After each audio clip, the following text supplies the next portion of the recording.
Your brain is more than just a unique instrument. In some sense it is you.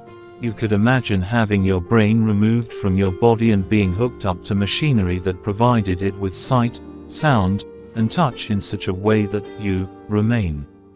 It is difficult to imagine that you still exist in any meaningful sense if your brain is taken out of your body and destroyed while your body is artificially kept alive. Your brain, however, is an instrument. It has internal structure. It uses energy. It does work. It is, in fact, a biological machine of sublime complexity and subtlety, one of the true wonders of the world. Note that this statement can be made quite independent of whether you are your brain per se or a spiritual being who happens to be using it, a debate that need not concern us at this time, however much fun it might be to get into it. Either way, the brain itself is quite marvelous.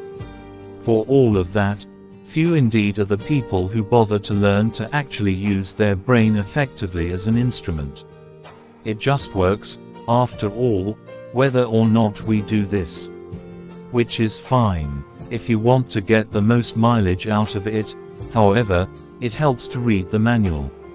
So here's at least one user manual for your brain.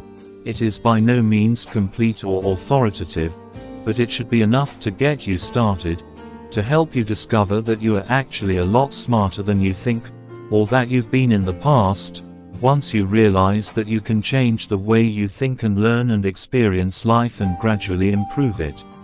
In the spirit of the learning methodology that we eventually hope to adopt, let's simply itemize in no particular order the various features of the brain that bear on the process of learning.